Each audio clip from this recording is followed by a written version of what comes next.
అవిద్యానామంతస్తిమిరమిహిరద్వీపనగరీ జడానాం చైతన్యస్తవకమకరాంధశ్రుతిఝరీ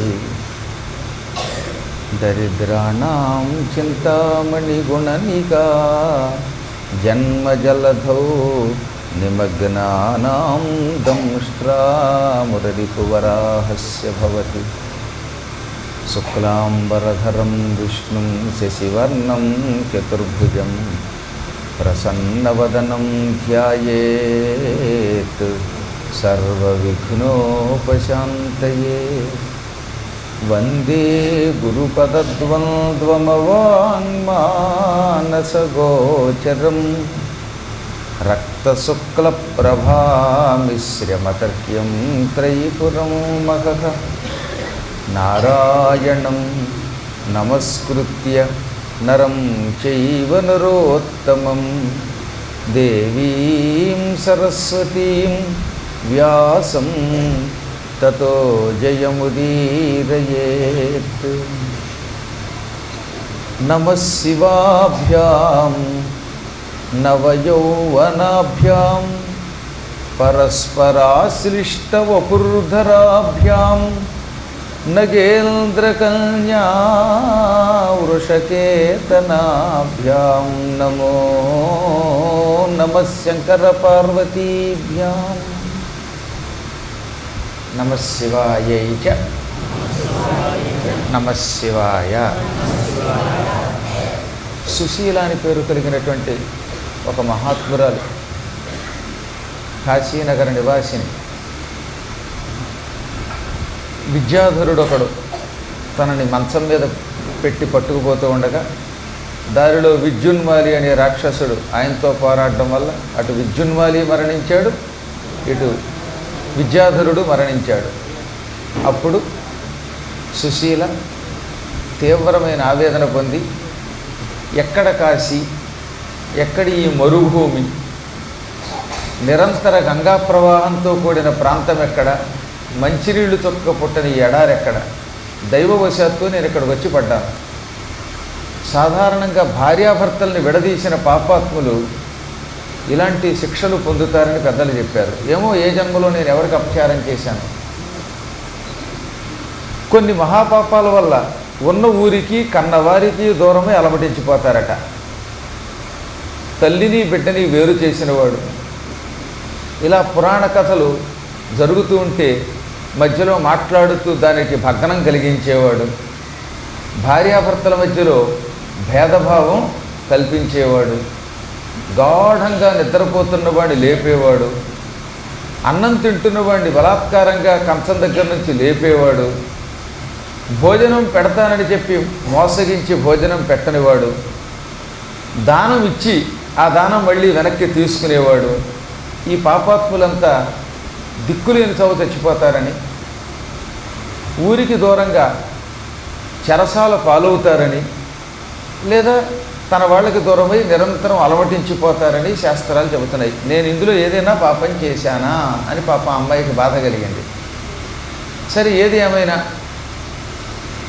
ఈ విద్యాధరుడు నన్ను ప్రేమించాడు, తాళి కట్టాడు, కౌగలించుకున్నాడు, నువ్వే భార్యవన్నాడు, చచ్చిపోయాడు. అతన్ని చూస్తే నాకు కూడా తెలియని అవ్యక్తమైన ప్రేమే కలుగుతోంది. కాబట్టి ఇతడే నా భర్త. వీడిని విడిచి నేను ఉండలేను,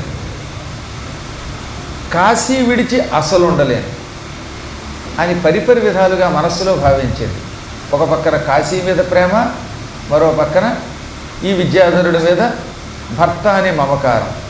ఈ రెండు ఆవిడ గట్టిగా పట్టుకున్నాయి. కొంతసేపు విలపించింది. చివరికి ఏం చేద్దామా అనుకున్నది. అదృష్టవశాత్తు ఆ ప్రాంతంలో మాట్లాడితే నిప్పులు పుడుతున్నాయిట. వెంటనే ఈ నిప్పు పట్టుకొచ్చి ఈ భర్త గారిని పడుకోబెట్టిన మంచానికి అంటించింది. ఆ మంచం చుట్టూ తిరిగింది. త్రికరణ శుద్ధితో నేను ఈశ్వరుణ్ణి అర్చించినట్టయితే వచ్చే జన్మలో వీడు నాకు భర్తవుగాక, నాకు కాశీ క్షేత్రంలో మరణం లభించుగాక అని ఆ చిత్తిలో తాను కూడా దూకింది. మంచము కాలిపోయింది, మంచం మీద ఉన్న విద్యాధర శవము కాలిపోయింది, ఈవిడు కూడా కాలిబూడిదైపోయింది. అందులో ఎడారి కదా, అందువల్ల నిప్పు తొందరగా ప్రజ్వరిల్లింది. క్షణాలలో భస్మం అయిపోయింది ఆవిడ. ఆ తర్వాత కొంతకాలానికి ఈ విద్యాధరుడు మలయ పర్వతంలో మలయకేతు అనే ఒక మహారాజుగా పుట్టాడు. మలయ అంటే ఇప్పుడు మలేషియా అని పిలుస్తున్నామే, దాని పూర్వం మలయ ద్వీపం అనేవారు. అదే మలయ, ఏషియా, మలేషియా అయిపోయింది. చాలా అందమైన ద్వీపం. అక్కడ కుమారస్వామికి చాలా పెద్ద ఆలయం ఉన్నది. దాదాపుగా ఓ 60 అడుగులు ఎత్తున్న కుమారస్వామి వారు అక్కడ దర్శనమిస్తారు. నేటికి 1,02,00,000 సంవత్సరాల క్రితంవిగా పరిగణింపబడే గుహలు ఉన్నాయి అక్కడ కొండలో. ఆ గుహలలో ఏ మూల చూసినా విష్ణువు యొక్క విగ్రహాలు, శివలింగాలు, రకరకాలైనటువంటి మూర్తులు చెక్కబడి ఉన్నాయి. వాళ్ళు అంటే ఆర్కియాలజీ వాళ్ళే కనీసం ఒక 2,00,000 సంవత్సరాల క్రితంవి గుహలు అంటారు. ఆ గుహల్లోకి టిక్కెట్ కూడా పెట్టారు, పైకి వెళ్ళొచ్చు, హాయిగా చూడొచ్చు. అక్కడ బాగా లవంగాలు, యాలకులు, గంధపు చెట్లు ఇవన్నీ ఉంటాయి. ఈ మలయ పర్వతం మీద ఉన్న చల్లదనాన్ని ఎవరూ వర్ణించలేరు. ఇప్పుడు ఈ మధ్యన కొంచెం కాలుష్యం పెరిగిన తర్వాత తేడా వచ్చింది, కానీ వన్సపానే టైం అయితే అక్కడికి వెడితే రాత్రిపూట బయట తిరిగితే సువాసనతో కూడిన గాలి వీచేది. ఆ చల్లగాలికి శరీరం ప్రాణంలా పైకి లేచిపోతున్నట్టు ఉంటుందన్నమాట. అల్లసాని పెద్దన మనుచరిత్రలో తీర్థయాత్రల గురించి ఒకటి రాశాడు. ఒక యోగి, ఒక రససిద్ధుడు ఈ భూమండలమంతా తిరిగట. ఆయన ప్రవరుడు అని పేరు కలిగిన ఒక ఆయన దగ్గరికి వెళ్ళాడు. ఈ ప్రవరుడు వరణా నది దగ్గర ఉండేవాడు. వరణ అంటే మనకి ఇటువైపు వస్తుంది, వరణ గంగలో కలుస్తుంది, ఇటు నుంచి అస్సి కలుస్తుంది, అందుకే ఇది వారణాసి అని చెప్పారుగా. అందులో వరణ అనే ఉపనదీ తీరంలో అరుణాస్పదం అని ఒక పురం ఉన్నది. ఆ అరుణాస్పదపురంలో ప్రవరుడు అని పేరు కలిగిన ఒక మంచి పండితుడు, వేద పండితుడు ఉండేవాడు. ఆయనకి తీర్థయాత్రలు చేయాలని కోరిక. కానీ ఆ రోజుల్లో కాలినడకన తీర్థయాత్రలు చేసేవారు. కాలినడకన కాశీ పెడదామన్నా, హిమాలయ పర్వతాలకు పెడదామన్నా సంవత్సరాలు పట్టచ్చు, నెలలు పట్టచ్చు. ఈయనకేంటి, ఒక వేద పాఠశాల ఉంది. రోజు సంధ్యావందనం వేళకి ఇంట్లోనే చెయ్యాలి, వేద పాఠశాలలో పిల్లలకి వేదం నేర్పాలి అని ఒక నియమం పెట్టుకున్నాడు. తీర్థయాత్రలు కడితే ఏమవుతుంది, పాఠశాల మూతపడుతుంది, సంధ్యావందనం, అగ్నిహోత్రం ఆగిపోతాయి. ఇప్పటికి మళ్ళీ ఫ్లైట్లో వెళ్ళి పొద్దునెళ్ళి సాయంత్రానికి రావడం లేదు కదా. మరి ఏదో ఒక రోజు అంటే పర్లేదు, కానీ ఇన్నేసి రోజులు ఈ కార్యక్రమం ఆగకూడదని ఒక నియమం ఆయనకి. అందుకని తీర్థయాత్రలకు వెళ్ళాలనే కోరిక ఉన్నా వెళ్ళేవాడు కాదు. ఇలా ఉండగా ఆయన అదృష్టం బాగుండి ఆ ఊళ్ళోకి ఒక సిద్ధుడు వచ్చాడు. ఆ సిద్ధుడు రససిద్ధుడు, పాదరసలింగాన్ని పూజించే మహాత్ముడు. ఈయన ఆయనకి భోజనం పెట్టాక, అయ్యా మీరు ఏ ఏ తీర్థయాత్రలు చూశారు అంటే, అబ్బో నేను అదేమిటి ఇదేమిటి చాలా చూశాను అని ఒక వచనంలో అల్లసాని పెద్దన ఈ రససిద్ధుడు తిరిగిన తీర్థయాత్రల విశేషాలు ఒక గద్యంలో రాశారు. పద్యం సరిపోదు అది, అందుకని ఒక గద్యంలో రాశాడనమాట. అది ఎట్లుండే వినుము గృహస్థరత్నంబ లంబమాన రవిరథ తురంగ శృంగార చారు చామర ఛట ప్రేక్షణ క్షణోద్గ్రీవ చమర సముదయంబగు ఉదయంబునంగల విశేషంబులు శేషపణికినైన లెక్కింప శక్యంబే అకటకట వికట కోట కోటి విటంక శృంగాట కాఢౌకమాన జరజందు బింబగళదమృత దుర్దినాద్రీకృత సల్లకీ పల్లవ ప్రభంజన పరాంజన హస్తి హస్తంబుగు మణిప్రస్తరంబుల విశ్రాంతి చింతించిన మేనంబుల కలింపుడు బొడబెడు అంధకరిపు కంధరావాస వాసుకి వియోగ భవ దుర్వ్యథ భోగ భోగిని భోగ భాగ పరివేష్టిత పటీర విటపి వాటిక వేల్లదేల లత వలయంబుగు మలయంబునంగల చలువకు విలువయ్యది అకటకట వికటకోట కోటి విటంక శృంగాట కాఢౌకమాన జరదిందు బింబగళద మృత దుర్దినాద్రీకృత సల్లకీ పల్లవ ప్రభంజన పరాంజన హస్తి హస్తంబుగు మణిప్రస్తరంబుల విశ్రాంతి చింతించిన మేనం పులకలిప్పుడు వడమెడు స్వస్వప్రవర్ధిత వర్ధిష్ణు ధరణీరుహ సందోహదోహద ప్రధాన సమాన ఖేలదైల విల విలాసిని విలాస వాచాల తుల కోటి కలకల ఊయమాన మానస మదాలస మరాళంబగు రజత శైలంబు నోలంబులం కాలగడు విహార ప్రదేశంబులం గన్న సంస్కృతి క్లేశంబులు వాయువే సతత మదజల శ్రవణ పరాయణ ఇరావణ విషాణ కోటి సముట్టంకిత కటక పరిస్ఫురత్ కురువింద కందళవ్రాత జాతాలాత శంకాప సర్పదభ్రము భ్రమీ విభ్రమ ధురంధరంబగు మేరు ధరాధరంబు శిఖరంబుల సోయగంబులు కలయం కనుంగొనుట బహుజన్మకృత సుకృత పరిపాకంబునంగాకయ్యాల చేకోరనేర్చునేరిట్టి మహాద్భుతంబులు ఈశ్వరానుగ్రహంబున అల్పకాలంబున కనుంగొంటి ననుటయు ఈష దంకురిత హసన గ్రసిష్ణు గండ యొగళుండగొచు ప్రవరుండతనికిట్లనియే అన్నారు.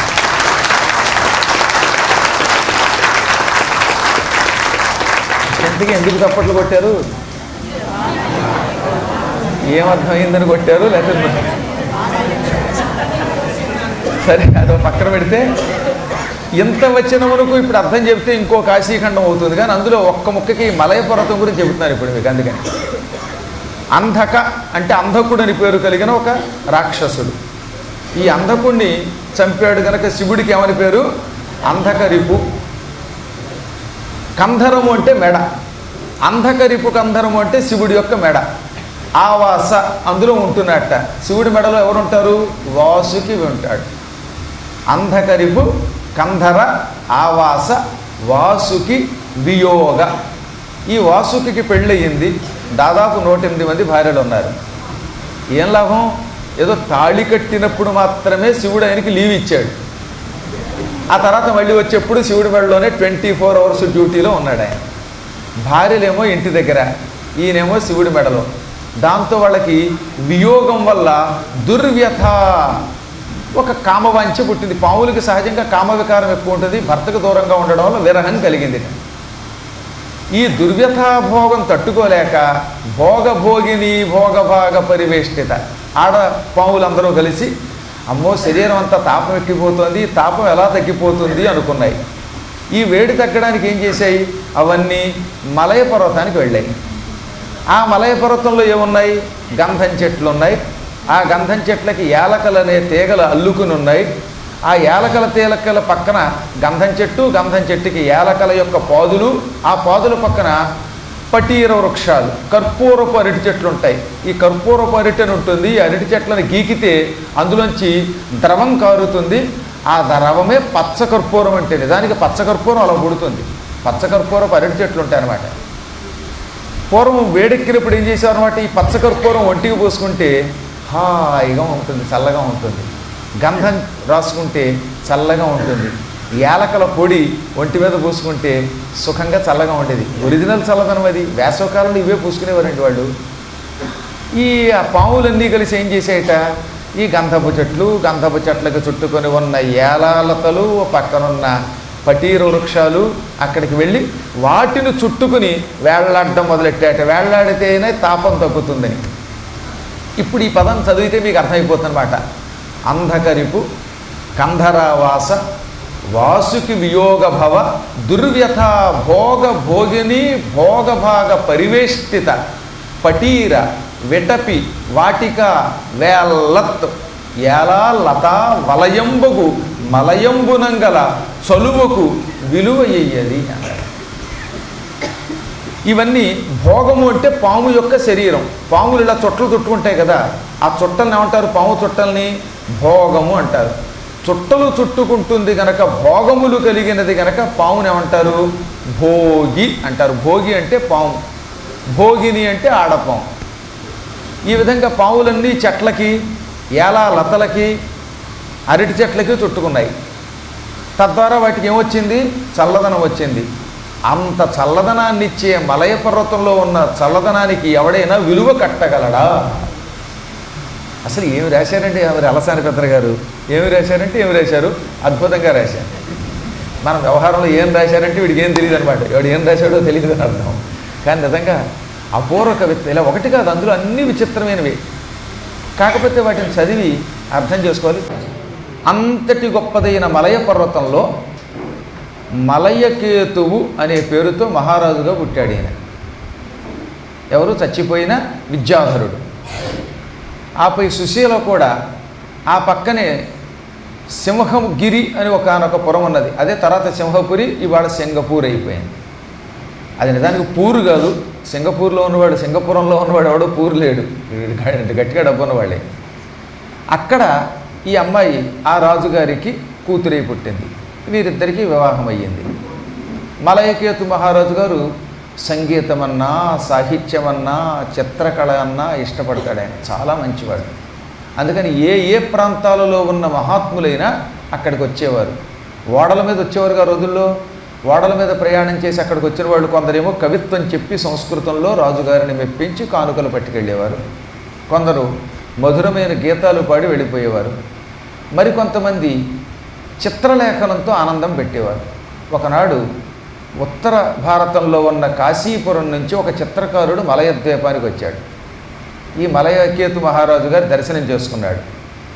మహారాజా, నేను కాశీ నుంచి వచ్చానని, కానీ కాశీ గురించి వినడమే కానీ నేను ఎప్పుడూ చూడలేదు, అంటే ఈ జన్మలో చూడలేదు కదా మరి అయినా, అందుకని కాశీ ఎలా ఉంటుందంటే అని అడిగాట. నేను చిత్రకారుణ్ణి, ఇదిగో కాశీ యొక్క పటం అంతా చిత్రీకరించి ఇస్తున్నాను, ఇదిగో మ్యాప్ పండి అని చూపించాడు. అది చూడడంతో రాజుగారు ఆనందం పొంది భార్యకి ఇచ్చాడు దాన్ని. భార్య పేరు ఈ జన్మలో కళావతి, పూర్వజన్మలో సుశీల. ఈ కళావతి ఆ పటం చూసింది, ఒక్కసారి నమ పార్వతీపతి అని అరిచి కింద పడిపోయింది, స్పృహ తప్పిపోయింది, స్పృహ కోల్పోయింది. ఇదేమిట్రా పటం చూసి పడిపోయింది ఈవిడ అనుకుని రాజుగారు తెల్లబోయి, ఎవరక్కడ, చల్లని గంధపు జలం పట్టుకురండి అనగానే సేవకురాండ్లు గంధపు జలం పట్టుకొచ్చారు. ఈ గంధపు జలం అమ్మాయి ముఖం మీద జల్లారు. జల్లగానే రాణిగారు లేచి కూర్చుని, కాశీనగరి ధనుర్వల్లి గంగనారి విశ్వనాథుండు బాణంబు వృజిన రాశి లక్ష్యంబు అంది. ఈ ప్రపంచానికి కాశీనగరి ధనుస్సుకుండేటటువంటి వల్లి, తీగ. మీరు ధనుస్సు చూశారు కదా, ఆ ధనుస్సుకి బాణం వేయడానికి ఒక తీగ ఉంటుంది, దాన్ని జ్యావల్లి అని కూడా పిలుస్తారు. తెలుగులో అల్లెత్రాడు అంటారు. ఈ కాశీనగరం ఒక అల్లెతాడు, విశ్వనాథుడు దానికి బాణం, గంగ ఈ మధ్యలో ఉన్నటువంటి మొత్తం గొట్టం, ఇంకా దీని లక్ష్యం పాపరాశి అన్నది. అంటే అర్థమైందా మీకు? కాశీలో విశ్వనాథుడనే ఒక అస్త్రం ఉందిట, పాశుపతాస్త్రం. ఈ అస్త్రాన్ని కాశీనగరికి సంధించి విడిచిపెడతారట. ఈ కాశీయే దీనికి ఒక వల్లి అట, గంగేమో ధనుస్సుకున్నటువంటి కర్రయట, బాణం విశ్వనాథుడట. ఈ విశ్వనాథుడనే బాణాన్ని ఈ ధనుస్సుకి ఎక్కుపెట్టి విడిస్తే ఇది వెళ్ళి దేని నాశనం చేస్తుంది? పాపరాశిని భస్మం చేస్తుంది అన్నది. దాంతో రాజుగారు జల్లబోయి, ఎంత గొప్ప పద్యం చెప్పావు, నీకు ఈ కాశీ గురించి ఎలా తెలుసు అంటే అసలు ఆవిడ వేరే ట్రాన్స్లోకి వెళ్ళిపోయింది, పూర్వజన్మంతా గుర్తుకొచ్చేసింది అనమాట. ఇదిగో ఇది డుంటి విఘ్నేశ్వరుడు. ఆ మ్యాప్లో పాయింట్స్ ఉన్నాయి, చిన్న చిన్న గుర్తులు ఉన్నాయన్నమాట. ఆ మ్యాప్లో చూస్తారు సరే, ఇక్కడ ఇండియా, ఇక్కడ ఢిల్లీ, ఇక్కడ హైదరాబాద్ అని చూపించినట్టుగా వీడు మొత్తం చిత్రీకరిస్తే ఆ చిత్రణలో ఇదే డుంటి విఘ్నేశ్వరాలయం, ఇక్కడ డుంటి గణపతి ఉంటాడు, ఆయన కప్ప పొట్ట వంటి పొట్ట కలిగి ఉంటాడు, ఆయనకి నమస్కరించకుండా కాశీక్షేత్రంలో ఎవడూ విశ్వనాథుని యొక్క దర్శనానికి వెళ్ళకూడదు. ఇదిగో ఇక్కడ అన్నపూర్ణాదేవి ఉన్నది, ఇక్కడ శనైశ్వరుడు ఉన్నాడు, ఇక్కడ యంత్రేశ్వరుడు ఉన్నాడు, ఇక్కడ కుబేరేశ్వరుడు ఉన్నాడు, ఇదిగో ఇక్కడ నుంచి వెళితే ఇక్కడ ఆంజనేయుడు ఉంటాడు, ఇక్కడ శివుడి యొక్క సభాభవనం ఉంటుంది, ఇది జ్ఞానవాపి, ఈ జ్ఞానవాపిలో ఉన్న నీరు నేను రోజు తీర్థంగా తీసుకున్నాను, ఇదిగో ఇదే విశ్వేశ్వరాలయం, ఇదిగో మహాత్ముడైన నందీశ్వరుడి యొక్క విగ్రహం, ఇది వ్యాసపీఠం అని ఈ విధంగా అన్నీ చెప్పడం మొదలెట్టింది. అక్కడ విశాలాక్షి ఉంటుంది. విశాలాక్షిదేవి యొక్క అరుగుల దగ్గర నిరంతరం ఈశ్వరుడు అన్నదానం చేస్తూ ఉంటాడు. ఇక్కడే విశ్వేశ్వరుడు అమ్మవారి దగ్గరకు వచ్చి భిక్షాందేహి కృపావలంబనకరి మాత అన్నపూర్ణేశ్వరి అని కట్టుకున్న భార్యను కూడా యాచిస్తాడు. ఈ ప్రపంచంలో ఎంత గొప్పవాడైనా వాళ్ళ ఆవిడ దగ్గర యాచకుడే, ఎందుకంటే అన్నం వండేది పూర్వకాలంలో ఆడవాళ్ళు మాత్రమే అన్నం వండేవారు. అందుకని భార్య దగ్గరకు వచ్చి భిక్షాందేహి అనవలసిందే భర్త అని చెప్పగానే రాజుగారికి మతిపోయి గట్టిగా కుదిపి, కళావతి కళావతి కలవరిస్తున్నావా లేక కలగంటున్నావా, ఎక్కడికి వెళ్ళామనగానే ఆవిడ ఉలిక్కిపడి చూసి, ఏమండి మిమ్మల్ని మీరు ఇంకా గుర్తు తెచ్చుకోలేదా, మీరేనండి పూర్వజన్మలో విద్యాధరుడు అని మొత్తం కథంతా చెప్పేసింది. దాంతో ఆయనకి పూర్వజన్మ గుర్తుకొచ్చింది. ఈ చిత్రకారుడికే చూశారు, ఎవరు నాయన మాకు కాశీ గురించి గుర్తు చేసావు అనగా చిత్రకారుడు మాయమైపోయాడు. ఇప్పుడు ఇంతకే చిత్రకారుడు ఎవరో ఇందాక ప్రాంప్ట్ ఎక్కించిన వాడు చెప్పండి, ఇప్పుడు ఆ చిత్రకారుడు ఎవరు? ఆయనే డుంటి విఘ్నేశ్వరుడు. డుంటి విఘ్నేశ్వరుడు వీళ్ళకున్న విఘ్నాలు తొలగించి చచ్చిపోయే ముందు కాశీలో మరణించాలని కోరుకోవడంతో అంతటి విఘ్నేశ్వరుడు చిత్రకారుడి రూపంలో వచ్చి వాళ్ళకి పటం అందజేసి మాయమైపోయాడు. వెంటనే రాజుగారు, మలయం బెక్కడా కాశీ ఎక్కడా, ఎక్కడి మలయ పర్వతం, ఎక్కడి కాశీ? ఒకానొకప్పుడు కాశీలో నేను ఈమెను చూచానా, ఈమె నా భార్య అయ్యిందా, ఆ జన్మలో మేము చచ్చిపోయామా, అటువంటిది ఇక్కడికి వచ్చి మళ్ళీ ఈ జన్మలో మహారాజుగా రాణిగా పుట్టామా, ఏదో పుడితే పుట్టాం, మన దారిన మనం రాజ్యపాలన చేసుకుంటూ బ్రతుకుతూ ఉండగా అవ్యాజ కరుణామూర్తి అయిన విశ్వనాథుడు కుమారుణ్ణి పంపించి పూర్వజన్మ స్ఫురణకి తీసుకొచ్చాడా, మళ్ళీ అది మనకు గుర్తుకొచ్చిందా? గుర్తుకొచ్చాక కూడా మళ్ళీ మలయ పర్వతం మీద ఉంటామా? హాయిగా కాశీకి పోక పుణ్యాల రాశి కాశీ ఎక్కడ, లౌకికమైన సుఖాల యొక్క రాకాశి ఈ ద్వీపం ఎక్కడ అనుకుని వెంటనే కుమారుడిని పిలిచాడు. నాకు రాజ్యానికి టామ్ నాకేం వద్దిక, ఇదిగో ఈ రాజ్యం నీకు ఇచ్చేశాను అని కుమారుడికి పట్టాభిషేకం చేసేసాడు. భార్యా సమేతంగా ఓడ మీద ఎక్కాడు, భారతదేశానికి వచ్చేశాడు. రావడంతో హుటాహుటిన మళ్ళీ ఎవరికీ చెప్పకుండా మారు వేషంలో ఎవరో మలయరాజు గారు వచ్చారంటే వాళ్ళు అందరూ గౌరవిస్తారు, ఈ గౌరవాలు మనకెందుకు అనుకున్నాడు. ఆయన సామాన్యుడి కింద వేషం వేసుకున్నాడు, కాశీ వచ్చేశాడు. అలాంటి గది ఒకటి చూసేసుకొని శుభ్రంగా భార్యా సమేతంగా అందులో మకాం పెట్టాడు. గంగానదిలో స్నానం చేశాడు, డుంటి విఘ్నేశ్వరుడికి నమస్కరించాడు, అమ్మవారిని చూచాడు. అక్కడే వాళ్ళు మకాం పెట్టేసి కాశీలోని నిరంతరం ఉండేవారు. వీలున్నప్పుడల్లా గుళ్ళోనే గడిపేవారట. ఇప్పుడు కలియుగం అయిపోవడం వల్ల మన ఓపికలు తేడా వచ్చి గట్టిగా విశ్వనాథుడి ఆలయానికి నడిచేళ్ళలేం, వెళ్ళినా లోపల ఒక క్షణం ఉండలేం. పోనీ ఎక్కడైనా ఖాళీ ఉన్న చోట ఏ ధర్మేశ్వర లింగం దగ్గరైనా ఒక 5 నిమిషాలు కూర్చుని నమస్యమై అంటున్నారటండి. వెళ్ళడం, పరిగెత్తుకు రావడం, మళ్ళీ ఇంటికి రాగానే తిండి తినేయడం, మంచం ఎక్కి పడుకోవడం. ఎప్పుడూ మంచం ఎక్కడమే. అందుకంటే ఇంటికి వెళ్ళాక మంచం ఎక్కుతున్నారు అంతా. మంచం ఎక్కడం అంటే తెలుసుగా అనారోగ్యం. కానీ ఆ రోజుల్లో వాళ్ళు ఎంతసేపు ఆలయ ప్రాంగణాల్లో ఎక్కడ వీలుంటే అక్కడ ఏదో ఒక లింగం దగ్గర కూర్చునేవారు. భార్యాభర్తలు ఇద్దరూ కలిసి అత్యంత భక్తి శ్రద్ధలతో విశ్వనాథుడిని స్తుతించారు, విశ్వనాథుని యొక్క అనుగ్రహం పొందారు. 10,000 సంవత్సరాలు కాశీలో నివసించారు. ఆ కాలం వేరు కనుక. తర్వాత ఒక శుభముహూర్తంలో విశ్వనాథుడు వారి కోసం ఒక దివ్య విమానం పంపాడు. ఆ విమానం ఎక్కి వాళ్ళంతా హాయిగా కైలాసానికి వెళ్ళిపోయారు. ఆ వెళ్ళిపోతున్నప్పుడు విశ్వనాథుడు పురప్రముఖులందరికేసి చూసి, ఇది జ్ఞానవాపి మహిమ. ఈ కళావతి నిరంతరము సుశీల అనే రూపంతో ఉన్నప్పుడు జ్ఞానవాపి జలం తాగింది. జ్ఞానవాపి జలం తాగిన వాళ్ళకి చచ్చిపోయేటప్పుడు కడుపులో లింగాలు వస్తాయి. అందుకే ఆవిడ అగ్ని ప్రవేశం చేసినప్పుడు ఆవిడ కడుపులో 3 లింగాలు వచ్చాయి.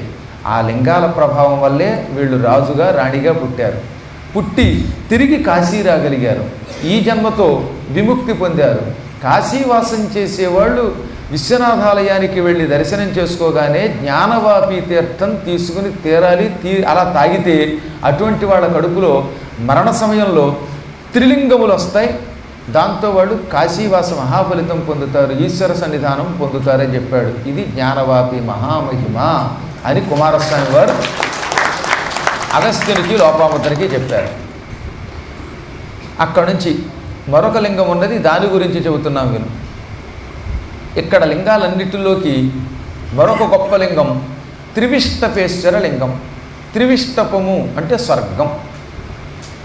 స్వర్గంలో ఉన్న 3 కోట్ల మంది దేవతలు ఒకానొక శివరాత్రి నాడు సూక్ష్మమైన ఒక లింగాన్ని ప్రతిష్ఠించారు. దేవతలంతా స్వర్గం నుంచి వచ్చి ప్రతిష్ఠించిన లింగమునకు త్రివిష్టప ఈశ్వర త్రివిష్టపేశ్వర లింగం అని పేరు వచ్చింది. ఈ లింగానికి ఒక ప్రత్యేకత ఉన్నది. ఏ ఊళ్ళో ఉన్న త్రివిష్టప లింగాన్ని దర్శనం చేసుకున్న వాడికి చచ్చే టైములో కాశీ వచ్చే యోగం వస్తుందిట. ఈ జన్మలో కాకపోతే కనీసం వచ్చే జన్మలో అయినా కాశీ వచ్చే యోగాన్ని కల్పించే శక్తి త్రివిష్టపేశ్వర లింగానికి ఉన్నది. ఎప్పుడు? కాశీ వచ్చినప్పుడు ఆ లింగాన్ని చూస్తే. ఆ లింగ ప్రాంగణంలో అన్నం తినాలట, లేదా ప్రసాదం తినాలి. త్రివిష్టపేశ్వర లింగాన్ని మీకు అడిగితే చూపిస్తారు. ఆ లింగం దగ్గర ఎక్కడో చోట కూర్చుని కొంచెం ఖాళీ ఉంటుంది. అక్కడ మాత్రం ఆహారం ఏదన్నా తినాలి. మీ ఇష్టం ఏదో ఒకటి. ఓ పండు పట్టుకెళ్ళండి, ఆ స్వామికి నివేదించండి, ఆ పండు తినండి. పండు తినలేని వాళ్ళు ఉంటారు, కొంతమందికి యాపిల్ పండు కూడా పడదు. మరి ఏం చేస్తాం? కర్మయోగం. దానిమ్మకాయ పడదు. అరటిపండు నైవేద్యం పెట్టి తినండి. అరటిపండు కూడా పడదు. అప్పుడు ఏం చేయమన్నారు? నువ్వు ఏం తింటే అది నైవేద్యం పెట్టమన్నారు. ఇంకేదన్నా ఏ పలావులు అలాంటివి పెట్టకండి. అందుకని శాస్త్ర నిషిద్ధం పెట్టకండి. పాపం షుగర్ పేషెంట్లు కొంతమందికి ఒక ప్రత్యేకమైన బిస్కెట్లు ఉన్నాయి, అవి కూడా పెట్టచ్చు, పర్వాలేదు. అవే పెట్టుకునన్నా తినండి. ఆ ప్రాంతంలో మాత్రం ఏదో ఒకటి శివునికి నివేదించి ఆ నివేదన స్వీకరిస్తే వాడికి రాబోయే జన్మలోనో ఈ జన్మలోనో కాశీలో మరణించే యోగం వస్తుంది. తద్వారా కైవల్యం పొందుతాడు. ఈ త్రివిష్టపేశ్వర లింగానికి ఆలయం ఉంది. ఆలయం ఆక్రమణలకు గురైతే ఈ మధ్యనే కొట్టేస్తే ఆ లింగం బయటపడింది. దానికి చుట్టూత చిన్ని కన్నాలు ఉంటాయి. ఆ కన్నాల్లో పావురాలు కాపురం పెడతాయి. పెద్ద పెద్ద గద్దలు డేగలు దూరలేవు, కానీ పిచ్చుకలు పావురాలు అందులో దూరతాయి. ఎక్కువగా పావురములు అందులో మకాం పెడతాయి. ఒకానొకప్పుడు ఒక ఆడపావురం, ఒక మగ పావురం, అవి కూడా పెళ్లి చేసుకున్నాయి. పావురాలు ఏంటంటే పెళ్ళి ఏంటంటే మనకు వల్లే జీలకర్ర బెల్లం పెట్టక్కర్లేదు, తాళి కట్టక్కల. ముక్కు ఇలా టిక్ టిక్ అని 3 సార్లు కొట్టుకుంటే అది తాళి కట్టడంతో సమానంట. ఎంత సుఖం అండి పక్షులకి. నిరక్షర కుక్షులైనా పక్షులకి పెళ్లి సుఖం. మనకేమో కళ్యాణ మండపాలు బుక్ చేయటం, బోల్డేసి డబ్బులు ఖర్చు పెట్టడం, లక్షలు తగలేయాల్సి వస్తుంది. కొంత భోగం, కొంతేమో వెకిలి వేషాలు. కానీ పూర్వజన్మలో మహానుభావులైన పావురాలు ముక్కును 3 సార్లు ఇలా టిక్ అని కొట్టేయట. అంటే ధర్మేచ, రెండోసారి కొట్టే అర్ధేచ, మూడోసారి కొడితే కామేచ. ఎప్పుడు 3 ముళ్ళే వెయ్యాలి, 4 ముళ్ళు వెయ్యకూడదు. అందుకే మంత్రంలో బ్రహ్మగారు ధర్మేచ అర్థేచ కామేచ నాతి చరితవ్యం అనగానే ఈయన నాతి చరామి అంటాడు. చరామి అంటే తిరుగుతాను, అతిచరామి అంటే నిన్ను విడిచి పెడతానని అర్థం. నా అతిచరామి నాతిచరామి అంటే నిన్ను విడిచి వెళ్ళను అని అర్థం అన్నమాట. కర్మగాలు కొంతమంది నాతి అంటే స్త్రీ అనుకుంటున్నారు. ఈ నాతి తెలుగు పదం సుమా, అదే నాతిచరామి అనేది సంస్కృత పదం. ఈ మనిషికి తెలుగు ఏదో సంస్కృతం ఏదో తెలియక నాతిచరామి అంటే ఆడదాన్ని చెరపట్టడం అని అర్థం చెప్పేటవాడు. ఆ మహానుభావుని పిలిచి పద్మశ్రీ అవార్డు ఇప్పించారు చివరికి. కానీ నా అతిచరామి, నైతత్పురుష సమాసం అంటారు దాన్ని. అతిచరామి అంటే నిన్ను దాటి నిన్ను విడిచి పెడతాను, నా అతిచరామి నిన్ను విడవను అని ప్రతిజ్ఞ చేశాడు వీడు. అందుకని ఈ ప్రతిజ్ఞ చేసి 3 ముళ్ళు వెయ్యాలి. ఈ 3 ముళ్ళు కోసం ఎందుకంటే కారణం ధర్మము, అర్థము, కామము. మొదటి ముడి అర్థం ఏమిటనమాట, ఓ భార్యామణి ఈ రోజు నుంచి మనిద్దరం కలిసి ధర్మమును ఆచరిద్దాం. రెండవ ముడి వేస్తే అర్థం ఏమిటి, ఈ రోజు నుంచి మనిద్దరం కలిసి అర్థము సంపాదిద్దాం. అర్థం ఎప్పుడూ కూడా ఇద్దరు కలిసే సంపాదించుకోవాలి, కలిసి దాచుకోవాలి, కలిసి ఖర్చు పెట్టాలి. ఒకళ్ళకి తెలియకుండా ఒకళ్ళు ఖర్చు పెట్టకూడదు. ఒక్క ధర్మకార్యములకు తప్ప. మొగుడు పిసిరి కొట్టాడు అనుకోండి, చచ్చిన గుళ్ళోకి వెడితే రూపాయి వేయడు. అప్పుడు మాత్రం భార్య తెలియకుండా ఓ 1000 నోటు, అంటే రద్దయిన 1000 నోటు కాదు, కొత్తగా తయారైన 2000 నోటు అందులో వేయాలి. అప్పుడు తప్ప మిగతా వేళల్లో మాత్రం డబ్బు ఎట్టి పరిస్థితుల్లో భార్యకి తెలియకుండా భర్తకి తెలియకుండా భార్య ఖర్చు పెట్టకూడదట. ఏదన్నా సరదాగా 2 ఇడ్లీ తినాలనుకోండి భర్త గారికి, వెంటనే ఇక్కడ ఆయన ఉన్నాడు, వాళ్ళ ఆవిడేమో బెంగళూరులోనో మైసూరులోనో లేకపోతే హైదరాబాద్లోనో ఉంది. వెంటనే ఫోన్ చేసి ఈ 2 ఇడ్లీ తింటున్నాను, ఓ 25 రూపాయలు ఖర్చు అవుతుంది, ఏమనుకోకే అని చెబితే ఆవిడ ఎంత ఆనందపడిపోతుందో, ఆయన ఎంత మంచివాడో, ఆయన బంగారం, ఇడ్లీ తింటూ కూడా నన్నే తెలుసుకుంటున్నాడు అనుకుంటుంది. దానివల్ల ఎంత లాభం అండి. అలాగే భార్యామణి గారి ఇంట్లో ఈ భర్త గారు ఇక్కడ కాశీలో ఉండగా ఆవిడ గారెలు వేసుకుతింది, దానికి ఎంతో కొంత ఖర్చు అయింది. ఏమండో నేను గారెలు తింటున్నాను ఖర్చు పెట్టానంటే అప్పుడు ఈయన కూడా సంతోషిస్తాడు. ఈ విధంగా గారెలైనా బూరెలైనా దేనికి ఖర్చు పెట్టినా మనవాడు ఈ విషయం చెబుతారు, పెద్ద విషయాలు చెప్పరు, అసలు విషయాలు చెప్పరు. అక్కడ మాత్రం టాప్ సీక్రెట్ చిన్నవి మాత్రం చెప్పేస్తాను అనమాట. వాడు ఆవిడకి నేను తుమ్మాను, దగ్గాను, దానికి ట్యాబ్లెట్ వేసా, రూపాయి అయిందని చెబుతాడు. వీడు రహస్యంగా ఖర్చు పెట్టిన కొన్ని ఖర్చులు ఉంటాయి. ఆ ఉపద్రవాల గురించి చెప్పడం, ఉపద్రవం అక్కడ మాత్రం చెప్పడం, మిగతా విషయాలు చెబుతాడు. కానీ నిజానికి ధర్మం ఏమిటంటే ఒక్క దానము దగ్గర తప్ప మిగతా అన్ని విషయాల్లో భార్యాభర్తలు ఒకళ్ళకి తెలియకుండా ఒకళ్ళు డబ్బులు ఖర్చు పెట్టకూడదు. మీకు మీరే మాకు మేమే అని ఎప్పుడు దాచుకోకూడదట. మా పుట్టింటారు ఇచ్చారాస్తని ఈవిడ తెప్పకూడదు, నేను కష్టపడి సంపాదించానని ఈయన కూడా తెప్పకూడదు. ఒక్కొక్కళ్ళు అదృష్టం బాగుంటే మొగుడి సంపాదన 1000, వాడికి పెన్షన్ ఏమో 1000 వస్తే భార్యకి 60,000 రావచ్చు. ఏం చెప్పగలుగుతాం, ఎవరు అదృష్టం వాడిది. అందువల్ల ధర్మము ఎలా అయితే ఇద్దరూ కలిసి చేస్తారో అర్థము కూడా అలాగే ఇద్దరూ కలిసి ఖర్చు పెట్టాలి, ఒకళ్ళకి తెలియకుండా ఒకళ్ళు చేయకూడదు. అందుకని అర్థము కొరకు 2వ ముడి ఇయ్యాలి. 3వది కామేచ, కామమునందు అని అర్థం అనమాట. కోరికలు తీర్చుకోవాలి. ఇద్దరికి తలో కోరిక ఉంటుంది కదా, ఎవరి కోరికలు వాళ్ళవు కదా. ఆవిడకు ఓ సినిమా మీద ఉంటుంది, ఈవిడికి ఇంకో సినిమా మీద ఉంటుంది. ఆవిడకి సీరియల్ మీద ఉండొచ్చు, ఈయనకి సీరియల్స్ పాలల్లో వేసుకు తినాలనిపించవచ్చు. అమెరికాలో ఎంతసేపు పొద్దున్న బ్రేక్ఫాస్ట్ అంటే సీరియల్స్ అని ఇస్తారు, ఇంతంత ఉంటాయి, అవి పాలల్లో నాన వేసుకు తినచ్చు అనమాట. కాబట్టి ఇలా ఎవరికి ఏం కోరికలు ఉంటాయో తెలియదు. కామము అంటే కోరిక. కోరికలు వచ్చినప్పుడు ఇద్దరు ఒకరికొకరు చెప్పుకొని తీర్చుకోవాలి. కాబట్టి కోరికల విషయంలో కూడా భార్యాభర్తలు ఒకళ్ళకి తెలియకుండా ఒకళ్ళు ఏ పని చేయకూడదు. భర్త గారికి క్యాడిలాక్ కార్ ఇష్టం, భార్యామణికి బెంజి కార్ ఇష్టం. అప్పుడు ఇద్దరూ కలిసి కాంప్రమైజ్ అయ్యి ఎందుకు వచ్చింది క్యాడిలాక్ వద్దు, బెంజీ వద్దు, మధ్యలో స్విఫ్ట్ డిజైర్ ZDI డబల్+ కొనుక్కుందాం గురువు గారికి మళ్ళీ అనుకోవాలి. కాబట్టి ఇలా ఇద్దరు కాంప్రమైజ్ అవ్వాలి. అంతేగాని నా కోరిక నాదే మీ కోరిక మీదే అంటే యాతన పడతాం. అందుకని ఏమని చెప్పారు మంత్రశాస్త్రంలో? ధర్మము కొరకు, అర్థము కొరకు, కామము కొరకు మేమిద్దరం కలిసి ఉంటాం అని చెబుతూ ఈ రెండింటి విషయాల్లో, ఈ మూడింటి విషయాల్లో ఒకరినొకరు విడిచిపెట్టమని 3 ముళ్ళు వేసాడనమాట. ఇంకా 4వది మోక్షం. అక్కడ భార్యాభర్తలు ఎవరికి సంబంధం లేదు. మోక్షం మీకు ఎవరితో సంబంధం లేని వస్తువు, ఎవరికి వాళ్ళే సొంతముగా సాధించాలి. నేను కాశీఖండం వింటే మా ఆవిడికి మోక్షం రాదంటే నువ్వు ఇక్కడ అన్నం తింటే ఆవిడ గడుపు నిండుతుందా? ముక్తి అటువంటిది. ఎవరి ముక్తి వారే వెతుక్కోవాలి. ఇక్కడ పురాణం వింటే మీకే ముక్తి వస్తుంది, కాశీ వస్తే మీకే ముక్తి వస్తుంది, భార్య వింటే భార్యకే, భర్త వింటే భర్తకే. కాబట్టి మోక్షము ఎవరితో సంబంధం లేని వస్తువు కనుక 4వ ముడి లేదు. మోక్షేచ అని వేదమంత్రాల్లో లేదు. ఈ మధ్యన తెలివితేటలు పెరిగిపోయి ధర్మేచ, అర్థేచ, కామేచ, మోక్షేచ అని కూడా చెబుతున్నారే, అది ఒట్టి అసత్యం అన్నమాట. కాబట్టి కేవలం 3. ఈ 3 విషయం చెప్పడానికి మనకైతే 3 విషయంలో కలిసి ఉండడానికి 3 ముళ్ళు వేస్తారు. పూర్వం పావురములు, పక్షులు ముక్కులు అలా టిక్ టిక్ టిక్ అని కొట్టుకునేవాట. అంటే ఈ 3 విషయంలో మేము కలిసి ఉంటాము అని. నిజం చెప్పాలంటే మనకంటే ఐకమత్యంతో ఉంటాయండి పిట్టలు. ఒక పిట్ట, ఆడపిట్ట చచ్చిపోతే ఒక పిట్ట ఎంత ఏడుస్తుందో తెలిసినా మర్నాడే 2వ పిట్టను పెళ్లి చేసుకుందాం అనుకోదు. మగవాడైతేనా ఇక్కడ ఈ క్షణం సమాధి అయ్యవగానే వెళ్ళి ఇంకో తాళి కట్టడానికి సిద్ధపడేవాడు తయారయ్యారు. ఏదో అమెరికాలో సమాధి ఉంది ఇట్లండి. భర్త చచ్చిపోతే సమాధిని చేశారట మొగుడిని. భార్యామణి వచ్చి ఆ సమాధికి విసిరికరతో అలా విసిరింది.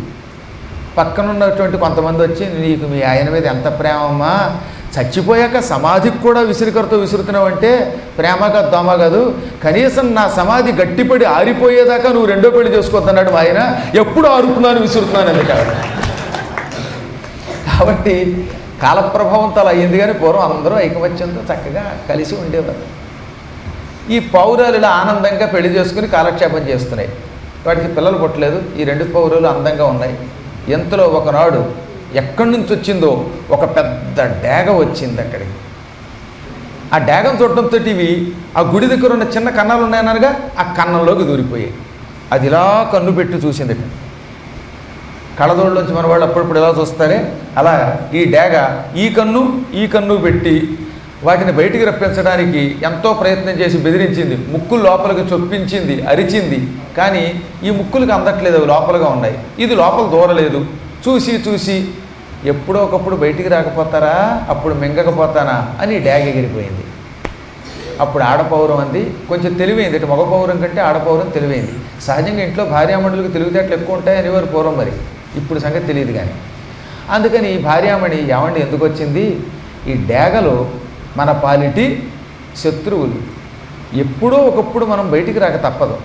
అది పొంచి ఉండి మన పట్టుకు తినచ్చు. 2 కాళ్ళతో మన ఇద్దరిని ఇలా పట్టుకుపోయి ముక్కులతో పొడిచి సేమ్యా ఉప్మా తిన్నట్టుగా మన మాంసం పేగులు పీక్కు తినచ్చు. మనం బ్రతకలేము. ఎందుకు వచ్చింది? ఇంకెక్కడికన్నా పోదామండి. బలవంతుడు, అందులో విరోధముతో ఉన్న బలవంతుడు, మనల్ని ఆహారంగా తినాలనే బలవంతుడు ఉన్న చోట మకం ఉండకూడదు. పారిపోదాం అనగానే వెంటనే మగపౌరం అహంకారంతో ఏమంది, పెసరగింజకు వేరొక్క పెసరగింజకి పెసరగింజతో భయం ఏమిటందిట. అంటే ఏమిటి? మనవు పక్షే, అది పక్షే, మనకి రెక్కలున్నాయి, దానికి రెక్కలున్నాయి, దానికి భయపడేది ఇది. ఇందాక నువ్వు వద్దన్నావు అని కానీ లేకపోతే బయటికి దూకి ఆ డేగ డొక్కలో పొడిచి కుమ్మి చంపి అవతల పారేసేవాడిని. నాకు ఇంత గొప్ప బలమైన పక్షికి ఈ డేగ ఒక లెక్క అన్నది. పాపం ఆడపక్షికి తెలుసు డేగ బలం, దీనికి తెలియదు. కాకపోతే ఇక్కడ పెద్ద సమస్య ఏమిటంటే ఈ భార్యామణికి భర్త అంటే ప్రేమ, ఆయనకి ఎదురు చెప్పలేదు. సర్లేండి శివో రక్షతు అనుకున్నది. పాపం మహాదేవుడే రక్షించుగాక అనుకున్నది. ఈయనకి చెప్పిన వెండాయి ఆయన్ని ఎదిరించలేదు ఈవిడ. ఇలా 2-3 రోజులు గడిచాయి. ఒక రోజున ఆలయం బయట ఈ పావురాల కోసమని కొన్ని రకాల ధాన్యాలు చల్లారు. అందులో ముఖ్యంగా ఇక్కడ గోధుమ గింజలు చల్లుతారు. త్రివిష్టపేశ్వరాలయంలో అలా గోధుమలు చల్లుతారు. ఈ గోధుమల కోసం పావురాలు వస్తాయి. గోధుమలను తినడం కోసం ఈ భార్యాభర్తలు కిందకి దిగారు. తినబోతుండగా అప్పటిదాకా పైన జాగ్రత్తగా పొంచి నక్కి చూస్తున్న డేగ అమాంతంగా వచ్చి 2 కాళ్ళతో రెండింటినీ ఇలా కాళ్ళతో ఇరికి పట్టుకొని రివ్వున పైకి ఎగిరిపోయింది. ఏమే దొరకకుండా దాక్కుంటారా, కన్నాల్లో దాక్కుంటారా, సున్నంలోకి ఎముక లేకుండా మీ ఇద్దరిని తిని పారేస్తాను అని ఎక్కడన్నా ఏకాంతంగా వీటిని పెట్టుకు తినడం ఎక్కడా చెట్టు దొరుకుతుందేమో చూసింది. ఇదంతా గంగ కదా, అందుకని ఎక్కడ చెట్టు దొరుకుతుందా అని చెట్టు మీద వాలి ఆ తర్వాత ముక్కుతో పొడుచుకు తిందామా అని ఎదురు చూస్తూ ఉండగా ఆడపౌరం కేసి దీనంగా చూసిందిట మగ పౌరం. నువ్వు చెప్పిన వాటి వల్ల లేదు, చచ్చిపోతున్నావు, నేను చచ్చినా పర్వాలేదు, నా పెళ్ళాను నా ముద్దులు పెళ్ళాను, నువ్వు చచ్చిపోతే నేను తట్టుకోలేను అన్నట్ట. అప్పుడు అది సైగ చేసింది, ఏమని అంది అంటే ముక్కుతో కాలు ఒక పోటు పొడు, అది కాలుతో పట్టుకుంది కదా, నువ్వు కసిక్కిన ముక్కుతోటి కాలు పొడిచేయి, నేను పొడుస్తాను, మన ముక్కులు గట్టివి, ఆ దెబ్బకి ఇది వదిలేస్తుందేమో అనగానే కసితీర ఈ రెండు కూడా సైగలతో ఒకదానోటి అర్థం చేసుకున్నాయి గనక ముక్కులతోటి కసాపెస పొడిచి పారేసాయి. దాంతో ఆ డేగ పెద్ద అరుపరిచి పట్టు వదిలేసింది. వదలగానే బతుకు జీవుడు అనుకుని రెండు ఎగిరిపోయాయి. ఈ కాళ్ళని ముక్కులతో పడవడం వల్ల నెత్తురు కారి అది అంత వేగంగా ఎగరలేకపోయింది. ఈలోపు ఈ రెండు ఎగిరిపోయి ఇంకా కాశీలో ఉంటే మనం బతకలేం, విశ్వనాథ నువ్వే మాకు దిక్కు, త్రివిష్టపేశ్వర చాలా కాలంగా నీ గుడి మీద ఉన్నాం, మాకు కాశీవాస ఫలితం లేకుండా చేస్తావా అంటూ ఈ రెండు అయోధ్యకి ఎగిరిపోయాయి. ఎక్కడ కాశీ ఎక్కడ అయోధ్య. అయోధ్య నగరంలో సరయూ తీరంలో పెద్ద వటవృక్షం ఉన్నది. ఆ వటవృక్షం పక్కన ఒక రావి చెట్టు కూడా ఉంటుంది. అక్కడికి వెళ్ళి జీవితంలో ఒక్కసారైనా స్నానం చేయాలి. లక్ష్మణ ఘట్టం అంటారు దాన్ని, లక్ష్మణ ఘాట్ అంటాం ఇప్పటి భాషలో. చాలా గొప్ప రేవు. ఆ రేవులో 7 రోజులు స్నానం చేసినటువంటి పుణ్యాత్ముడు ఖచ్చితంగా వచ్చే జన్మలో అయినా కాశీలో మరణిస్తాట. అందుకే ఈ రెండు అక్కడికి వెళ్ళిపోయాయి. ఈ కర్మని ఎవ్వడు తప్పించలేట. నొసటన్ రాసిన వ్రాత మార్చగలడే నూరారు వెచ్చించిన.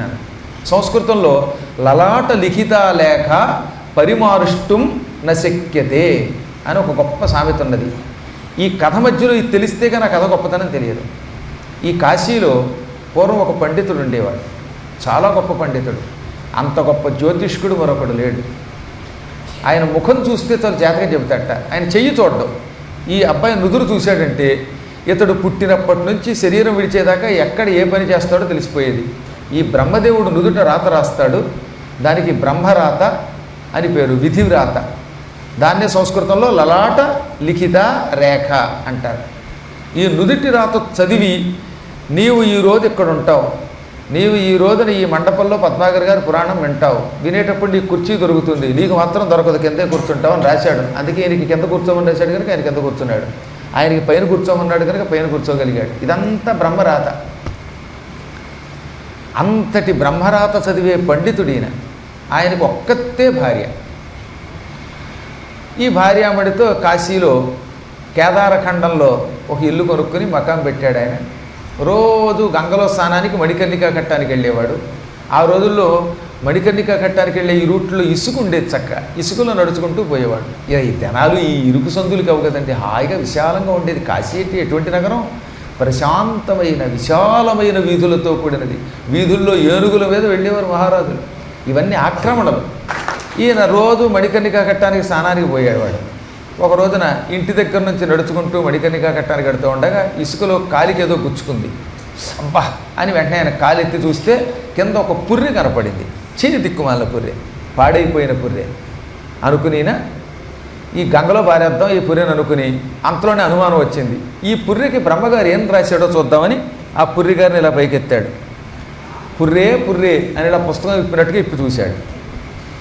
ఆ పుర్రెకి పైన బ్రహ్మ ఏమని రాశాట, ఈ పుర్రె నేటికి 10,000 సంవత్సరాల క్రితం చచ్చిపోయిన ఒక వ్యక్తిది. అంటే ఆ పుర్రె తాలూకువాడు 10,000 సంవత్సరాల క్రితం చచ్చాడు, వాడి పుర్రె ఇంకా ఉంది. వీడు బ్రతికినంతకాలం దరిద్రం అనుభవించాడు, వీడు బతికినంతకాలం దరిద్రమే అనుభవిస్తాడు, ముష్టాడు వీడు. భిక్షాందేహి అని బతుకుతాడు. అలా ముష్టెత్తుకుని చివరికి తిండి లేక చస్తాడు. చచ్చిన 10,000 సంవత్సరాల తర్వాత ఆడదాని వల్ల వీడు చిబాట్లు చెప్పు దెబ్బలు తింటాడు, అవమానం పొందుతాడు. చచ్చిన 10,000 సంవత్సరాల తర్వాత ఆ తర్వాత వీడికి స్వర్గప్రాప్తి అని ఉన్నది. దాంతో ఈయనకి మతిపోయింది ఈ జ్యోతిష్కుడికి. ఎందుకు మతిపోయింది? బతికొండగా చివాట్లు చెప్పు దెబ్బలు ఎవరైనా తింటారు, చచ్చాక 10,000 సంవత్సరాల తర్వాత ఆడవాళ్ళ చేత చివాట్లు ఏమిటి, చెప్పు దెబ్బలు ఏమిటి? చచ్చినవాడు ఎవరు కొంగు పట్టుకుని లాగాడు కదా, లాగితే కదా చెప్పులు దెబ్బలు చివాట్లు తగిలేవి. పైగా ఆ తర్వాత విముక్తిటి వీడికి మోక్షంట. మోక్షం ఎలా వస్తుంది? ఏమో బ్రహ్మగారికి ఏమైతేనే రిటైర్మెంట్ వయసు దగ్గరికి వచ్చినట్టుంది, 50 దాటాడు కదా, బ్రహ్మగారికి ఇప్పుడు 51 ఏడు, ఇంకో 9 ఏళ్లలో రిటైర్ అవుతాడు కదా, బహుశా ఈయన గారికి బుర్రలో తేడా వచ్చిందేమో అనుకున్నట్ట. నిజానికి బ్రహ్మగారి రిటైర్మెంట్ 100 ఏళ్ళే. అయితే ఈయన దృష్టిలో అలా అనుకున్నాడు పాపం. బ్రహ్మకి వెర్రి పుట్టిందేమో, పుర్రికి ఈ రాత రాయటం ఏమిటి అని పుర్రిని గంగలో విసరబోయి, ఎందుకైనా మంచిది బ్రహ్మరాత అంత తేలిగ్గా మారదంటారు, ఈ బ్రహ్మగారి రాత సంగతి ఏమిటో తేల్చుకుందాం, బ్రహ్మరాతను అంత తేలిగ్గా ఎవరు మార్చలేం కదా, దీని సంగతి ఏమిటో చూద్దాం అనుకున్నాడు. అనుకుని ఈ పుర్రిని ఆ పక్కనే ఒక మర్రి చెట్టు ఉంది, ఆ మర్రి చెట్టు త్వరలో పెట్టాడు. ఈ పుర్రె మర్రి త్వరలో పెట్టి స్నానం చేసి ఇంటికి పోయాడు. ఇంకెక్కడి నుంచి రోజు స్నానానికి వచ్చినప్పుడల్లా మై డియర్ పుర్రే మై డియర్ పుర్రే హౌడు యూడు అనుకుంటే ఆ పుర్రెని ఒకసారి చూసుకుని అబ్బాయి మార్పు లేదని మళ్ళీ పుర్రెని త్వరలో పెట్టి ఈ వెర్రైన స్నానం చేసి ఇంటికి పోయేవాడు. ఇలా కొంతకాలం గడిచింది. ఏడాది అయ్యింది. పుర్రి కిందే ఉంది, మర్రి కిందే ఉంది, తొర్ర కిందే ఉంది. ఈయన బుర్ర మాత్రం తిరగడం మొదలెట్టింది. ఇలా ఉండగా ఆయన స్నేహితుడి కొడుక్కి పెళ్ళయ్యింది. ఆ పెళ్ళికి ఈయన్ని రమ్మని పిలిచాడు ఆయన. ఆ రోజుల్లో పెళ్ళికి వారం రోజుల ముందెళ్ళి వారం రోజుల తర్వాత వచ్చేవారు చక్క. అందుకే చాలామంది ఆస్తులు కూడా ఆరిపోయాయి. ఈయన కూడా స్నేహితుడి పెళ్ళికి బయలుదేరి, స్నేహితుడి పెళ్ళికి కాదు, స్నేహితుడు ఈయన వయసు వాడు, స్నేహితుడు కొడుకో కూతురో పెళ్ళికి వెళ్ళాడు. ఈయన వీడు వారం రోజులు ముందు వెళ్ళాడు. పెళ్ళయిన తర్వాత వారం రోజులు ఉండి మొత్తం మీద ఒక పక్షం రోజుల తర్వాత కాశీ వచ్చాడు. యథాప్రకారంగా కాశీ గంగా స్నానానికి మణికర్ణికా ఘట్టానికి పోతూ మర్రి చెట్టు చూడగానే అప్పుడు గుర్తుకొచ్చింది, oh my dear friend, 15 days అయింది నేను చూసి, నా ఫ్రెండ్ ఎలా ఉన్నాడో చూద్దామని ఆ మర్రి త్వరలో చెయ్యి పెట్టి వెతికితే పుర్రి కనపడలేదు. ఈయనకి మతిపోయింది. లోపలికి తలపెట్టి చూశాడు. ఎంత వెతికినా ఆ త్వర చిన్నది కదా, ఇంకా త్వరలో ఏం కనపడలే, పుర్రి కనపడలేదు. నా పుర్రి ఏమైపోయిందో, నా స్నేహితుడు ఏమైపోయాడో అనే బెంగతో ఆయన స్నానం సక్రమంగా చేయలేక, సంధ్యావందనం చేయలేక ఏదో పని కానిచ్చి ఇంటికి వచ్చాడు. ఇంటికి వచ్చి కూర్చుని ఇంటి దగ్గర కూడా కొంత జపం చేసేవాడు ఆయన. అందుకని విభూతి పూసుకుని జపమాల చేత్తో పట్టుకున్నాడు. కానీ మళ్ళీ జపమాల ఇలా పెట్టి మై డియర్ పుర్రే ఏమైపోయావు అనుకున్నాడు. ఇంతలో వాళ్ళ ఆవిడ వచ్చింది. జపం చేసే ముందో చేసిన తర్వాత రోజు ఆవిడ గ్లాసుతో పాలు ఇస్తుందిలేండి. అందుకని పాల గ్లాస్ అక్కడ పెట్టి కన్నీళ్ళు పెట్టుకుంటూ, నాకు తెలుసులేండి మీరు ఎందుకు జపం చేయలేకపోతున్నారు అంది. ఈయన ఉలిక్కిపడి, ఏడుస్తావు ఏమిటంటే, నాకు తెలుసు అంది. ఏం తెలుసు? ఏడ్చేనా చెప్పు, చెప్పేనా ఏడు. ఏడుస్తూ చెబితే నాకు అర్థం కాలేదనగానే నాకు తెలుసు. వసే నీకు పుణ్యం ఉంటుందే బాబు, ఆ ఏడు బాబు ఏడ్చి ఆ తర్వాత కళ్ళు తుడుచుకున్నా చెప్పు, లేదా చెప్పాడు అనగానే అప్పుడు ఆవిడ కాస్త కన్నీళ్ళు తుడుచుకొని, ఏం చెప్పమంటారు, అయినా చెబుతున్నాను వినండి, నాకు తెలియకుండా మీరు రెండో పెళ్లి చేసుకున్నారు కదా అనగానే ఈయనకి మతిపోయింది. అంటే నేను అలాంటి వాళ్ళ కనపడుతున్నా, పైగానేమో 60 ఇయర్స్ దాటిపోయాక ఇప్పుడు రెండో పెళ్ళి ఏంటి, ఉన్న నీతోటే వస్తుంటే ఒక్కదాంతో ఏడుస్తుంటే రెండో పెళ్ళి ఏమిటంటే నాకు తెలుసండి అండి. ఏమి బాబు నీకు పుణ్యం ఉంటుంది, ఆ గందరగోళం ఏమిటో చెప్పాను. కానీ అప్పుడు ఆవిడ, మీరు నాకు తెలియకుండా ఎవత్తునో రెండో పెళ్లి చేసుకున్నారట. ఆవిడ హఠాత్తుగా చచ్చిపోయిందిట. ఆవిడ తగలబెట్టి ఆవిడ మీద వ్యామోహం తీరక ఆవిడ పుర్రిని మర్రి త్వరలో పెట్టి రోజు చూసుకుంటున్నారట. ఊళ్ళో జనమంతా చెప్పారు అన్నది. అనగానే ఇంకా తర్వాత ఏం జరిగింది, ఏముందండి మీరు రోజు స్నానానికి వెడుతున్నప్పుడు మర్రి త్వరలో చెయ్యి పెట్టి ఓ పుర్రిని చూస్తున్నారని జనమంతా పక్క వాళ్ళంతా చెప్పి, ఏమే పిచ్చిదాన స్వామిదేవమ్మ నీకు తెలియదు, మీ ఆయన గొప్ప గ్రంథసాంగుడు, అమ్మో రసికుడు, రెండో పెళ్లి చేసుకుని వేరే కాపరి ఎక్కడో పెట్టాడు, ఆ గూడెంలో ఆవిడ చచ్చిపోతే ఆవిడ పుర్రిని వ్యామోహం తీరక త్వరలో పెట్టి రోజు చిన్న పెళ్ళామా ఓహో చిన్న పెళ్ళామా నువ్వు లేకపోతే నాకు కళ్యాణంలో ఉంది అనుకుంటూ పాటలు పాడుకుంటూ వస్తున్నాడు. చూసావా మీ ఆయన ఏదో పెద్ద గొప్పవాడు అనుకున్నావు, శ్రీరామచంద్రుడు అనుకున్నావు, కాదే బాబు కృష్ణ పరమాత్ముడు అని చుట్టుపక్కల వాడు చెప్పారండి. అందుకే నాకు కోపం వచ్చింది. మీరు పెళ్ళికి అలా వెళ్ళగానే నేను ఒక రోజున తెల్లవారుజామున చీకట్లో మర్రి త్వర దగ్గరికి వెళ్ళానంది. ఓహో నీదే పని, ఏం చేసావో పూరిని అన్నాడు. ఏం చేస్తానా అని పళ్ళు పటపట కొరికి, అది నా సవతి కదా, అందుకే ఆ పుర్రెని తీసుకుని ఆ పక్కనే ఒక రాతి బండ మీద పెట్టి రోకలు కూడా పట్టుకెళ్ళాను. ఈ రోకలు ఎత్తి దాని మీద కారం ఉప్పు చల్లి తిట్టకుండా, రాజకీయ నాయకులు తిడతారే అలా 1116 తిట్లు తిట్టి తెగ తిట్టేసి ఆ తర్వాత రోకలతోటి దాన్ని పటా పటా పటా పటా కొట్టి కారపొడి కింద కొట్టి ఈ పొడిని గంగా నదిలో కలిపేశానండి నేను.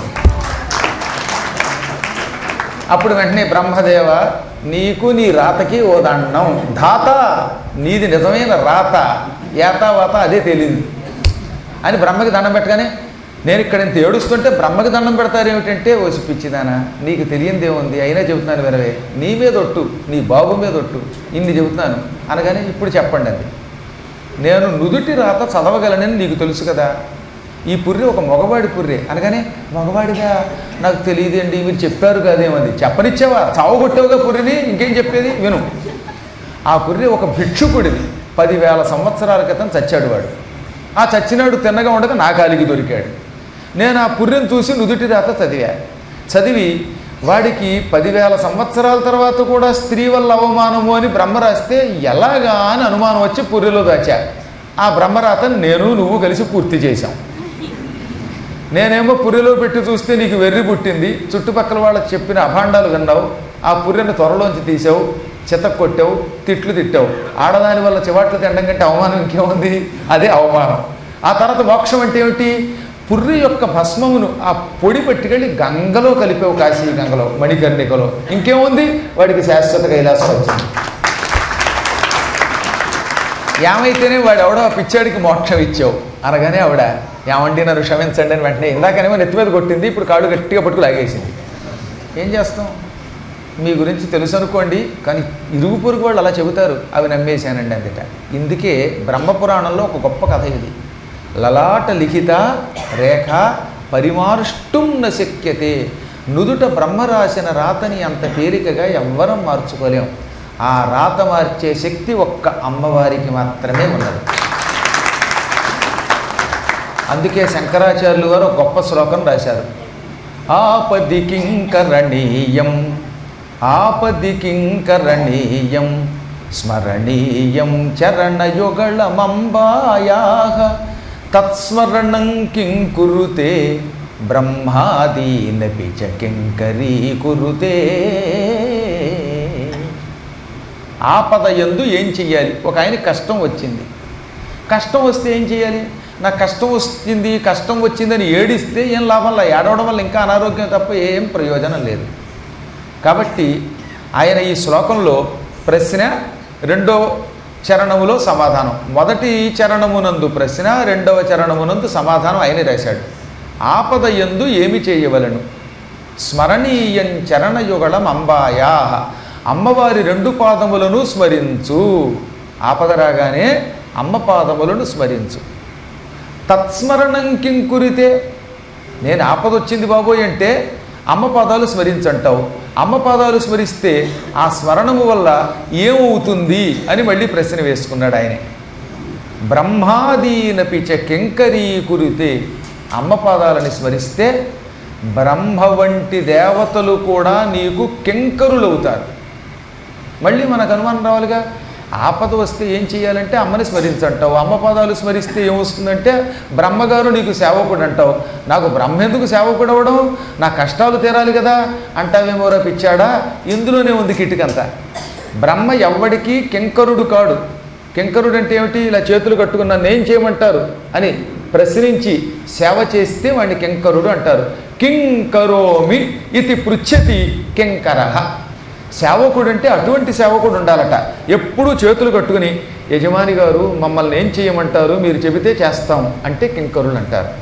ఇప్పుడు బ్రహ్మ అమ్మవారి సేవ చేయటం వల్ల, అమ్మ పాదములను మనం పూజించడం వల్ల మనకి సేవకుడు అవుతాడట. అమ్మ మన దగ్గరికి బ్రహ్మని పట్టుకొస్తుంది, ఇదిగో ఈ పద్మాకర్ గారు నీ పాదాలు స్మరించారు, ఈ రోజు నుంచి నువ్వు ఈయనకి కింకరుడివి అంటుంది.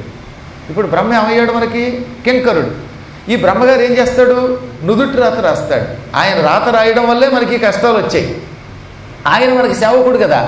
ఏం బ్రహ్మ, నాకు ఈ పూట దరిద్రపు రూమ్ ఇప్పిస్తావా, నాకు తిండి లేకుండా చేస్తావా, లేక నాకు కాళ్ళు నొప్పొచ్చేలా చేస్తావా, మధ్య మధ్యలో మా మైకులు డామ్ అనేలా చేస్తావా అని మనం ఆయన మీద ఎగిరి మంచి రాతరాయి, ఈ రోజు నుంచి మేము ఎక్కడికెడితే అక్కడ మాకు వేళకి ఫ్లైట్ దొరకాలి, ఫ్లైట్తో పాటు బ్రేక్ఫాస్ట్ దొరకాలి, మంచి మంచి ఏసీ రూములు దొరకాలి, కాశీలో నివాసం ఏర్పడాలి, మేము మోక్షం పొందాలి, ఇలా మనకు కావలసినంత రాయించుకోవచ్చు.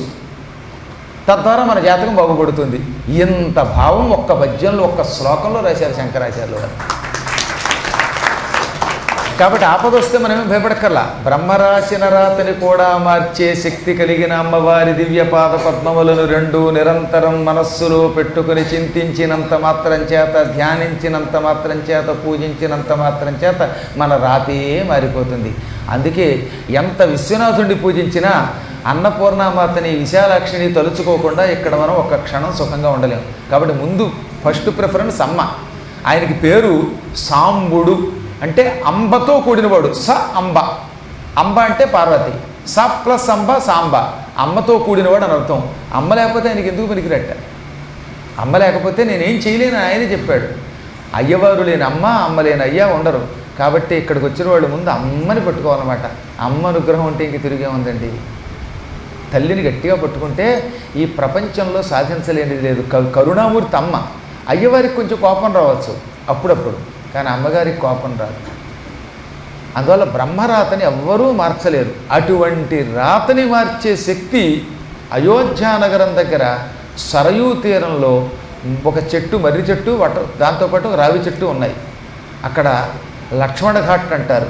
అక్కడ స్నానం చేస్తే అప్పుడు సీతాదేవి వచ్చి, విశ్వనాథ వీళ్ళు ఇక్కడ 7 రోజులు స్నానం చేశారు, లేక 5 రోజులు స్నానం చేశారు, ఈ మర్రి చెట్టుని ఆశ్రయించుకొని ఉన్నటువంటి రేవు దగ్గర ఉన్నారు, వచ్చే జన్మలో వీళ్ళకి కాశీలో మరణించే యోగం ఇయ్యి అంటుంది. అందుకే ఈ పావురముల జంట అక్కడ సరయూ తీరములో వటవృక్షం మీద మకాం పెట్టేవి. వీలున్నప్పుడల్లా సరయూలో స్నానం చేసేవి, అక్కడున్న గింజలు ఏరుకు తినేవి. కొంతకాలానికి ఆ రెండు ఆయువు తీరిపోగానే శరీరం విడిచిపెట్టాయి. విడిచిపెట్టగానే ఆ ఇద్దరు మహా పవిత్రమైనటువంటి కాశీక్షేత్రంలో ఒక గంధర్వుడిగా, ఒక నాగకన్యగా పుట్టారు. భర్తగారు విద్యాధరుడు, దేవజాతిలో విద్యాధరుడిగా పుట్టాడు. భార్య నాగజాతి కన్యగా పుట్టింది. ఈ నాగజాతి కన్యకి, భర్తగారు విద్యాధరుడికి, ఈ ఇద్దరికీ కూడా పూర్వజన్మ జ్ఞానం ఉన్నదట. అందుకనే వాళ్ళిద్దరూ కాశీ వచ్చి ఇక్కడ మకాం పెట్టి విశ్వేశ్వరుణ్ణి భక్తితో పూజించారు. అలా పూజించగా కొంతకాలానికి వాళ్ళకి శాశ్వతమైన కైలాసం వచ్చింది. అందులో భర్తగారికి రత్నభద్రుడు అని పేరు.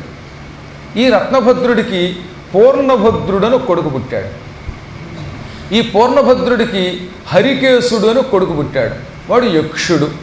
ఈ హరికేశుడికి పుట్టుకతో ఆకుపచ్చని కళ్ళు ఉండేవి. ఈ హరికేశుడు కాశీ వచ్చాడు. పూర్వజన్మలో త్రివిష్టపేశ్వరలింగమును భక్తితో పూజించడం వల్ల పావురముల జంట అయోధ్యలో మరణించినప్పటికీ మళ్ళీ కాశీ రాగలిగాయి. ఆ వంశంలో నేను పుట్టాను కాబట్టి కాశీ విశ్వేశ్వరుడిని విడిచిపెట్టను అని ముందుగా త్రివిష్టపేశ్వరుడికి పూజ చేశాడు. త్రివిష్టపేశ్వర, నీవు శివుడివే, అక్కడ విశ్వనాథుడు శివుడే, ఇక్కడున్న లింగములన్నీ నీవే, కానీ ఒక్కొక్క లింగంతో ఒక్కొక్క పని చేస్తావు. నిజానికి లింగాలన్నీ లింగాలే కదా, అన్నీ శివస్వరూపాలేగా. కానీ ఒక లింగ రూపంలో ఉన్నప్పుడు ఒక కోరిక తీరుస్తాడు, ఒక్క విశ్వనాథుడు అన్ని కోరికలు తీరుస్తాడు. ఉదాహరణకి మనమే ఉన్నాం. ఇప్పుడు పురాణం చెప్పేటప్పుడు ఈ డ్రెస్సులో పురాణమే చెబుతాం, ఫ్లైట్ ఎక్కేటప్పుడు ప్యాంటు షర్ట్తో పెడుతున్నప్పుడు అప్పుడు ఫ్లైటే ఎక్కుతాం. అక్కడ పురాణం చెప్పమంటే ఆ డ్రెస్సులో బాగుండదు. అందుకే సరైన డ్రెస్ వేసుకోవాలి. వేసుకుంటే డ్రెస్సు మే గాడ్ బ్లెస్. అంత సరైన డ్రెస్ వేసుకోకపోతే తగిన వేషం లేకపోతే కుదరదు. ఆ వేషం, ఆ స్థానం వేరు. అందువల్ల మనుషులకి ఏంటంటే అన్ని చోట్ల ఒక రకంగా ఉంటుంటాయి. ఎంత భార్యామణైనా భర్త గారు కలెక్టర్గా ఉన్నప్పుడు ఏమయ్యో అంటుంది, అక్కడికి వెళ్ళి అక్కడ భారీగా మాట్లాడకూడదు. కలెక్టర్ గారండి అనవలసిందే. ఇంటికి వచ్చిన తర్వాత ఆ సంగతి తర్వాత చూసుకోవచ్చు. అప్పుడుండే అప్పడాలకర్లు అప్పుడే ఉంటాయి. అలాగే అన్ని వేళలు అన్ని పనులు చేయలేరు కదా. ఒక ఆయన ఏదో పూజ చేసుకుంటున్నప్పుడు వచ్చి ఏమంటే నాకు ప్రమోషన్ ఇవ్వండి అంటే ఒళ్ళు మండుతుంది ఆయనకి. ఆఫీసులో ఉన్నప్పుడు ప్రమోషన్ అడగాలి, ఇక్కడ ఉన్నప్పుడు పూజకి సంబంధించినవి అడగాలి.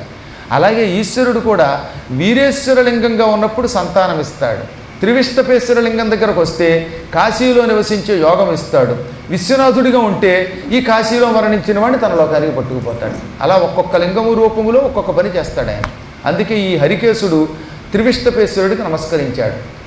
భక్తితో శివుణ్ణి అర్చించాడు, పూజించాడు, అభిషేకించాడు. మహాతపస్సు చేసేట ఆయన. ఆ హరికేశుడి యొక్క కఠోర దీక్షకి, నిష్ఠకి, తిష్టకి మెచ్చుకున్న ఈశ్వరుడు ప్రత్యక్షమై ఈ రోజు నుంచి నీకు వెండి కట్లు ఉన్నటువంటి, కట్లు అంటే చుట్టూతో ఇలా గుండ్రంగా ఉంటాయి చూసారా, అలా ముద్దలు కూడినటువంటి వెండి కట్లుతో కూడిన ఒక దండం కర్ర నీకు ఇస్తున్నాను. దండపాణి అనే పేరుతో నా ఆలయానికి ఎదురుగుండా ఉండు. ఎదురుగుండా ఉన్నటువంటి వీరేశ్వరలింగం దగ్గర నువ్వు శాశ్వతంగా కొలువయ్యి ఉండు. ఈ కాశీలో పెత్తనం నీది, ఈ పత్తనంలో ఉన్న వాళ్ళందరికీ పెత్తనం నీది, వాళ్ళని అదుపులో పెట్టు అని ఈ హరికేశుణ్ణి దండమిచ్చి దండపాణి అనే పేరుతోటి ఈ కాశీ నగరానికి అధిపతిని చేశాడు. ఈయన పెత్తనం చాలా గట్టిది. ఇక్కడ ఆయన అనుజ్ఞ లేకపోతే మనం ఉండలేం.